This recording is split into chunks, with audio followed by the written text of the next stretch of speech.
Assalamualaikum warahmatullahi wabarakatuh. Kali ini saya akan membahas tentang percepatan sentripetal.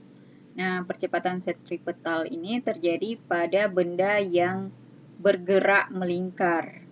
Nah, di sini contohnya ada seseorang yang menggerakkan sebuah bola yang diikat dengan tali dan digerakkan dalam posisi berbentuk lingkaran. Maka di sini arah kecepatan linier atau arah kecepatan tangensial itu selalu berarah keluar. Contohnya di posisi ini arahnya keluar. Nah, di posisi yang lainnya lagi, arahnya juga keluar. Jadi, arah kecepatan linier itu selalu berubah-ubah. Maka, ketika arahnya di sini selalu berubah, harus ada sebuah percepatan yang membuat supaya dia tidak keluar dari lintasan. Ya, kalau misalnya saya kasih contoh kayak misalnya mobil di tikungan, kalau terlalu besar kecepatannya bisa jadi dia keluar dari lintasan lingkaran sehingga nanti bisa nabrak. Nah, di sini supaya tidak keluar dari lintasan, ada satu percepatan yang dinamakan dengan percepatan sentripetal yang mengarah ke pusat lingkaran. Nah, di sini di pusat di tempat tangan memegang tali. Nah, arahnya itu selalu berarah ke dalam. Besarnya percepatan sentripetal ini dirumuskan sebagai V kuadrat diper dengan R. Atau bisa juga A sama dengan berhubung V dengan kecepatan sudut itu ada hubungan, maka bisa juga percepatan sentripetal dirumuskan sebagai omega kuadrat dikali R. Ya. Dengan A itu adalah percepatan sentripetal. Nah, di sini satuannya adalah meter per second kuadrat. Kemudian V kecepatan linier. Kecepatan linier atau sama juga tangensial. Nah, meter per second. Sorry, di sini second kuadrat. Kemudian R jari-jari lintasan. Ya. Jari lintasan. Satuannya meter. Nah, di sini kalau omega satuannya itu tetap radian per second. Ya, kecepatan sudut satuannya radian per second. Nah, ketika ada percepatan sentripetal yang arahnya ini menuju ke pusat lingkaran, maka di sini juga berlaku yang namanya gaya sentripetal. Ya, besarnya gaya sentripetal ini memenuhi persamaan hukum Newton 2, yaitu sigma F sama dengan M kali A sentripetal.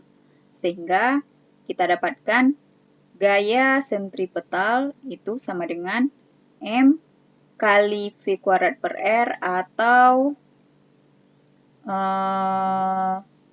M kali omega kuadrat kali R. Jadi ini untuk besar gaya sentripetal. Dan satuannya itu dalam Newton. Kita masuk ke dalam contoh.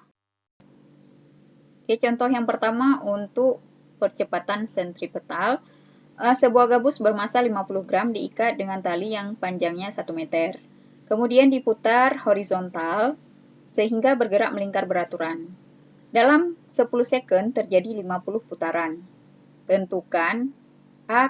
Kelajuan linier, kemudian percepatan sentripetal, dan yang terakhir tegangan tali. Nah, kita buat dulu apa saja yang diketahui pada soal ini.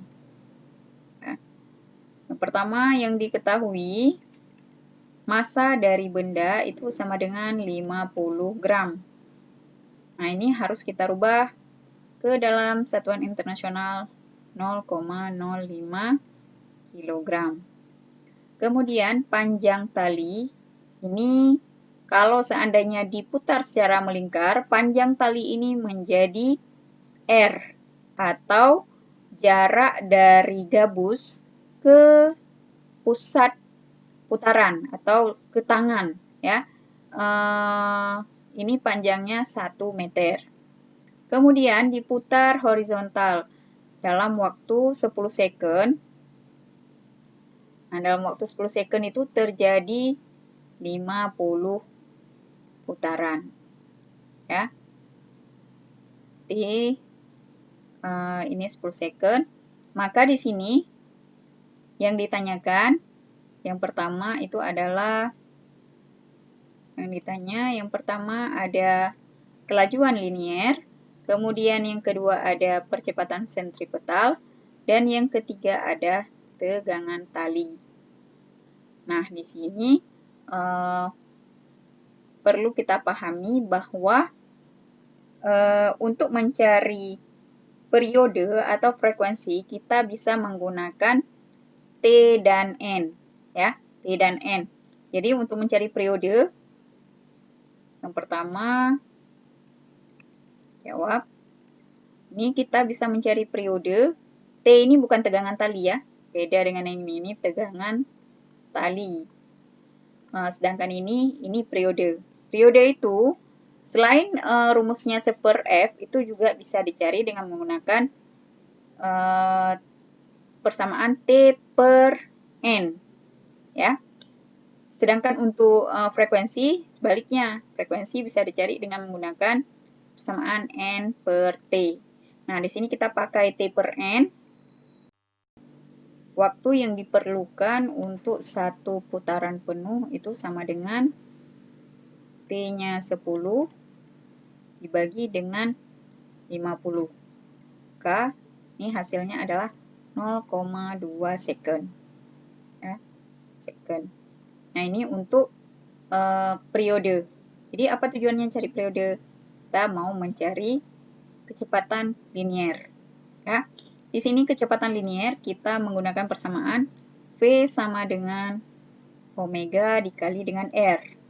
Nah, omega itu sendiri bisa diuraikan menjadi 2pi per T kali dengan R. Maka, jika saya masukkan, akan menjadi 2pi bagi 0,2 kali dengan R-nya itu sama dengan 1 meter. Maka di sini hasilnya adalah 20 pi meter. 10 ya. 2 bagi 0,2 itu 10 pi meter per second. Nah, ini dapatnya sekian. Kalau mau dirubah menjadi 3,14 juga bisa. Nah, cuman saya pakai pi saja. Nah, untuk soal yang kedua, percepatan sentripetal ini bisa dicari dengan menggunakan persamaan A sentripetal ini sama dengan V kuadrat dibagi R, ya. V kuadratnya itu ada 10 pi dikuadratkan dibagi dengan 1, ya. Maka hasilnya adalah 10 dikuadratkan menjadi 100. Pi dikuadratkan menjadi pi kuadrat. Maka di sini hasilnya adalah 100 pi kuadrat dibagi 1 itu sama dengan 100 pi kuadrat meter per second kuadrat. Nah, kemudian yang terakhir untuk tegangan tali. Tegangan tali ini sama dengan gaya yang bekerja pada tali tersebut. Nah, gaya di sini yang bekerja hanya gaya sentripetal, ya. Sehingga tegangan tali itu sama dengan gaya sentripetal, dan untuk mencarinya itu sama dengan M kali A sentripetal. Nah, M-nya itu adalah yang di atas, M-nya kita lihat 0,05 kg. Ya. Dikali dengan 100 pi kuadrat meter per second kuadrat. Maka di sini dapatnya 5 pi kuadrat Newton. Nah, berarti hasil akhir untuk tegangan tali adalah sekian.